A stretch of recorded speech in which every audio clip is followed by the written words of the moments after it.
ध्यान से। संख्या पद्धति में हमने पिछला वीडियो बताया था पूरी संख्याओं के बारे में कि कितने प्रकार की संख्याएं होती हैं, उनके इंग्लिश से नाम भी बताए थे। पिछले वीडियो जिसने नहीं देखा देख लीजिएगा। इस वाले वीडियो में हम बताएंगे एक उदाहरण के माध्यम से। पिछले वीडियो में हमने बताया था ना कि हम उदाहरण देकर आपको समझाने का प्रयास करेंगे। देखना उदाहरण क्या है आपका, संख्याओं के प्रकार। संख्या पद्धति में संख्याओं के प्रकार कौन कौन से आपके, प्राकृतिक संख्याएं, पूर्ण संख्याएं, सम संख्याएं, विषम संख्याएं, भाज्य संख्याएं, अभाज्य संख्याएं, अभाज्य संख्याएं, परिमेय संख्याएं, अपरिमेय संख्याएं, वास्तविक संख्याएं, है ना, अवास्तविक संख्या। ये हमने बतलाया था। और इनके ये जो आपके नाम वगैरह लिखे हैं ये आपके क्या है, इंग्लिश नाम। अब चलते हैं और यहाँ पे कुछ प्रतीक भी लिखे थे। क्लियर? तो आप पिछला वीडियो देख लीजिए एक बार। चलते हैं इसमें कि प्राकृतिक संख्या से किनको कहेंगे। तो प्राकृतिक संख्याएं वे संख्या, प्राकृतिक मतलब ये भगवान द्वारा दी गई है, समझ लो।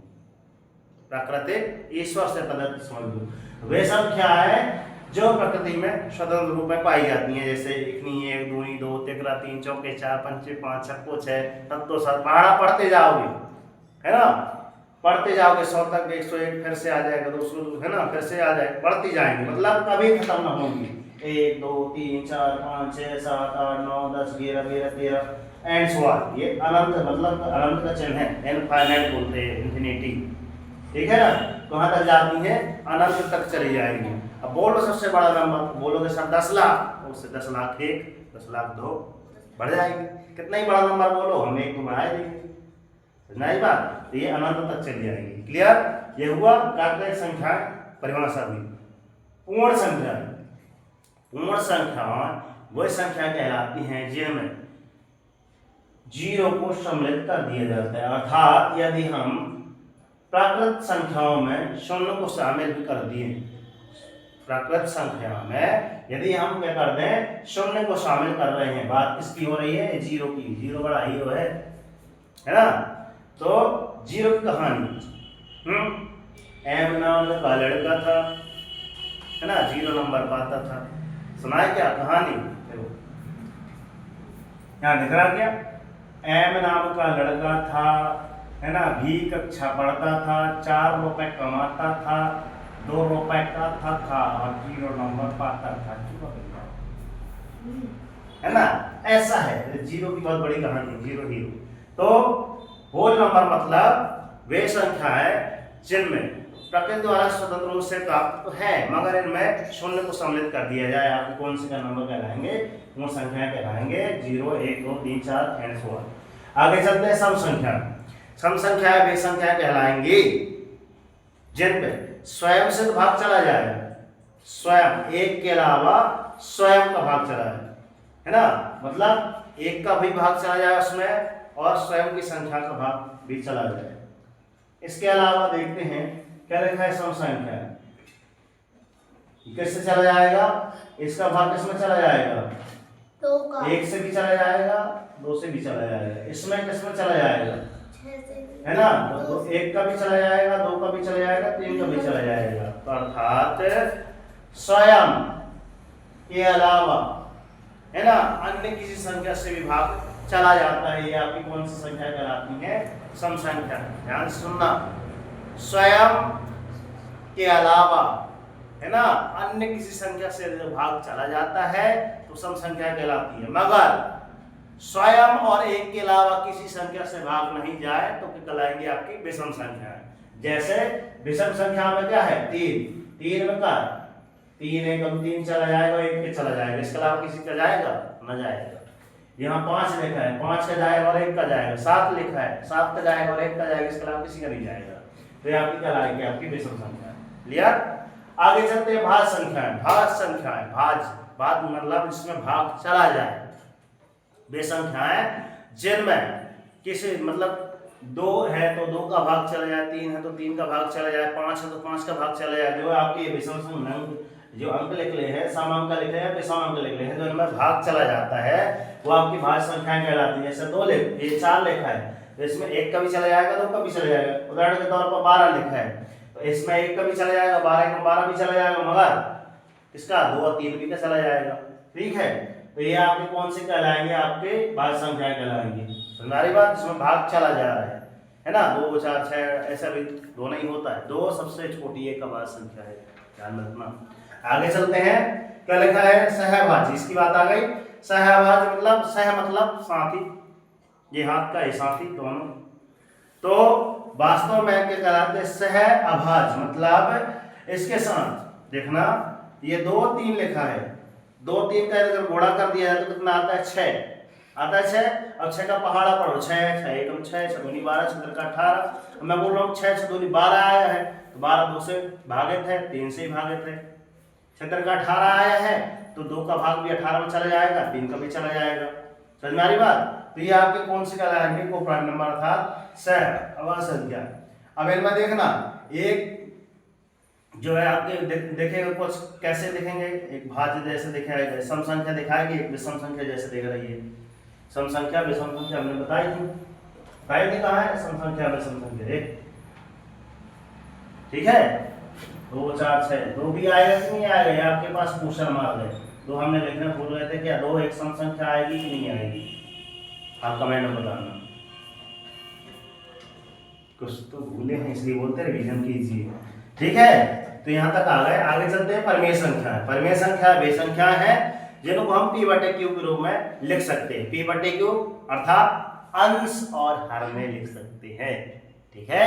तो यहाँ पे आपको क्वेश्चन मार्क ये भी लगा है कि आपको क्वेश्चन में बताना है कमेंट में या फिर लिख के लाना है क्या, कि जो आपकी जो परमेय संख्याएं होती हैं, तो परमेय संख्याएं कौन सी होंगी, है ना, कौन सी होती हैं आपके, जैसे भिन्न, भिन्न में जिनको बदला जाए तो भिन्न भी कहलाती है, उचित भिन्न, अनुचित भिन्न होती है भिन्न, अंश बड़ा हर छोटा, हर बड़ा अंश छोटा, मिश्र भिन्न, सम्मिश्र भिन्न आती है कि नहीं आती।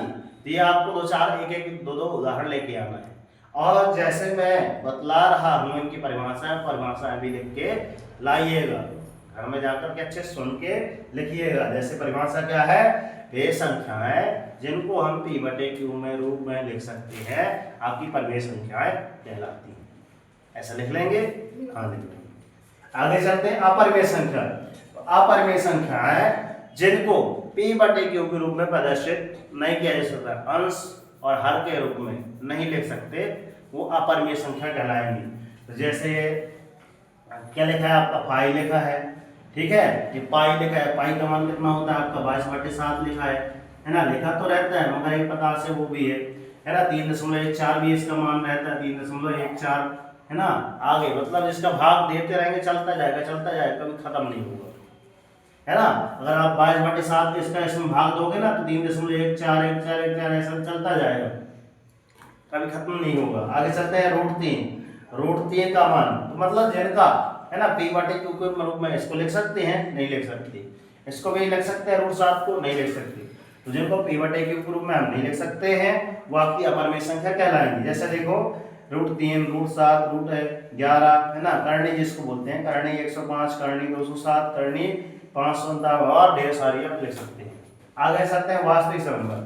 वास्तविक संख्या क्या कहलाएंगी, वे संख्याएं जो वास्तविक में हैं, एक अपना रियल नंबर प्रदर्शित करती हैं। जैसे √3 2 √5 4 √11 7 √12 15 √17 कहोगे सर समझ में नहीं आ रहा है, ये थोड़ा सा तो इसके बारे में हम अगली वीडियो में अच्छे से बिल्कुल बतलाएंगे, ठीक है ना।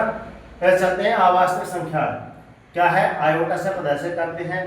यहाँ पे पिछली वीडियो में हमने बतलाया था कि इनका अपन वर्गमूल नहीं निकाल सकते हैं, है ना, ऋण 5 ऋण 3/7। तो ये संख्याओं के बारे में, इनके बारे में और अच्छे से बताएंगे, वास्तविक संख्या कौन सी है, अवास्तविक कैसे निकाली जाती है, क्लियर।